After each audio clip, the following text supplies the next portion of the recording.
Hello and welcome.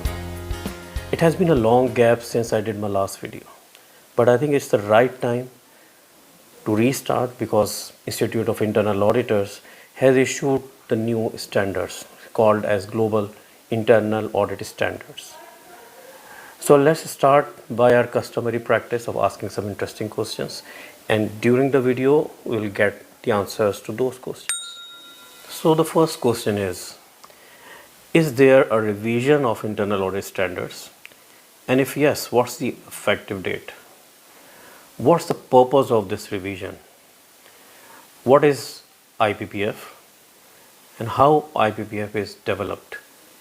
And what are the 15 guiding principles? What is IPPF OC and what are its goals? So what is the effective date? So the current version, which was released in 2017 for the International Professional Practices Framework, is still applicable and approved till January next year, that is 2025, because it has a 1-year transition period. The new standard, which are called Global Internal Audit Standards, they were released on 9 January 2024 and will be effective from January 9, 2025. So there is a 1-year transition period which is allowed from old framework to the new framework. We can say that, and this 1-year transition period is enough time to get the understanding of the new standards, but an early adoption is highly encouraged by the Institute of Internal Auditors. So let's get the basic understanding of IPPF, and which is also called the International Professional Practices Framework, as per the new standards. So what is IPPF? IPPF organizes the authoritative body of knowledge promulgated by the Institute of Internal Auditors for the professional practice of internal auditing. So it's a conceptual framework that collates the IIS standards into one convenient location.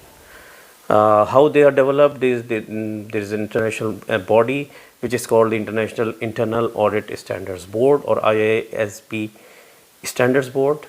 They have gone through, they normally go through a due diligence process, and then on the basis of that they've developed the IPPF. And the purpose is to deliver authoritative guidance from a collective effort by experienced global experts. So as part of governance process and the due diligence, we need to understand what is IPPF OC. So IIA has established a governing framework for setting the standards. It includes independent oversight by the IPPF Oversight Council or called IPPF OC. This is to ensure that the standards board adheres to sound governance and due process, considers input from all stakeholders, and serves the public interest. So what are the goals for the IPPF Oversight Council?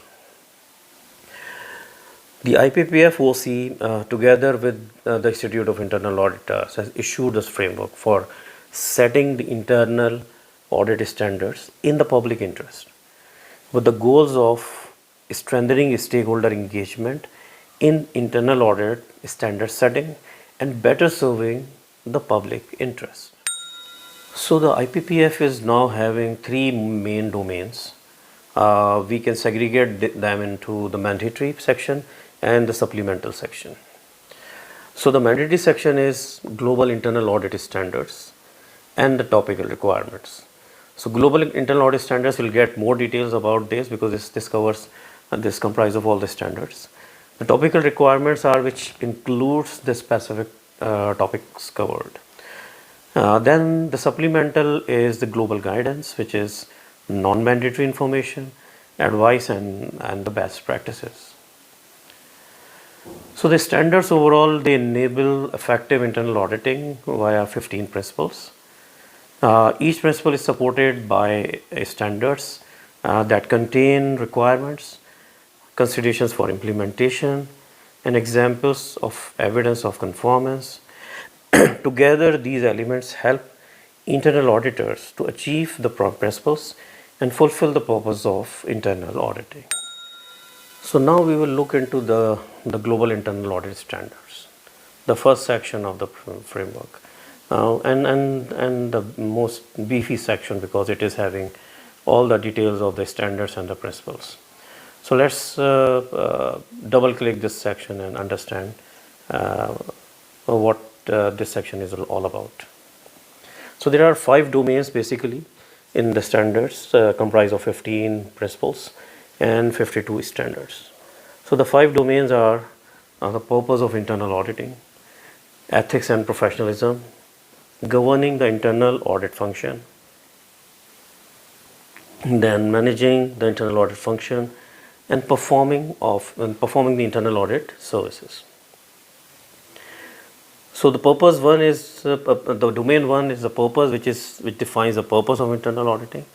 Domain 2 is starting with the principle 1, which is demonstrate integrity, then maintain objectivity, demonstrate competency, exercise due professional care, and maintain confidentiality. So now you can slightly recall back the standards which in the current framework and how they are being covered via principles in the new standards. So the 5 principles which are linked with the ethics and professionalism, the second domain. Now we'll see the third domain, which is having 3 principles authorized by the board, positions independently, overseen by the board. Okay, this is just, I'm giving you the names of this, just I'm listing down all those, but definitely we'll cover all these moving forward in details and we'll understand more. 4 is managing the internal audit functions, which is having 4 principles. Plan strategically, manage resources, communicate effectively, and enhance quality. So you can see that the main purpose of the domain is managing the internal audit function, and all those areas are more relevant to that. Then the last domain is about performing internal audit services, which is having 3 more principles. Plan engagements effectively, conduct engagement work, and the last one is communicate engagement results and monitor action plans. So if you see all these standards, all these 15 principles are linked with the standards. I'm just giving here the numbers first, then we'll go into further details of the standards. So the second domain, which is ethics and professionalism, having the 5 principles, is having details in comprised of 13 standards. The second domain, governing the internal audit function, is having 9 standards.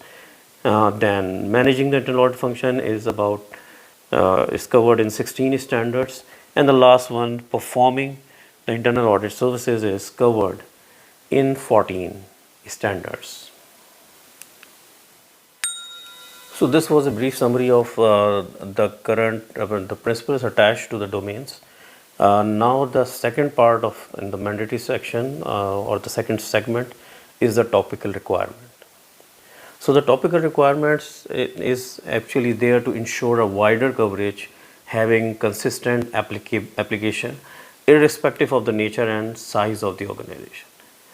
Consistency is required in assessing the effectiveness of governance, risk management and controls of a particular topical area. So the basic concept remains the same, but here it is more specific to a topic. It is again mandatory part, as I said earlier, that and will be mandatory when the IA covers an engagement that includes the specific topic covered. But how many topical requirements have been issued as yet? Nothing. This is just part of the standard as yet, but in moving forward, IIA will release some topical requirements, will get some interesting topics, specific topics on, and they will be having a pronouncements on specific topics, which will be called the TRs or the topical requirements. The third segment, which is the supplemental guidance section, is the global guidance. It supports the standards by providing non-mandatory information, advice, and best practices for performing the internal audit services. It is endorsed by the IAA through formal review and approval process. So it is coming through the channel, the same process. It built up and gives you a mature data on and mature guidance on that area, but again it is non-mandatory, so you have to keep that in mind.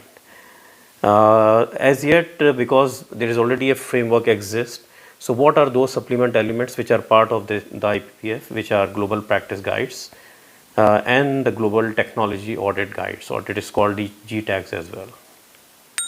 So this covers our introductory session on the global internal audit standards. In the next video, I will be making a summary of the standards overall, and then after that we will try to cover simultaneously the definitions as well as the individual standards. So thank you so much. Keep watching my videos, subscribe the channel, and share it with others so that others can get benefit from this. Thank you so much.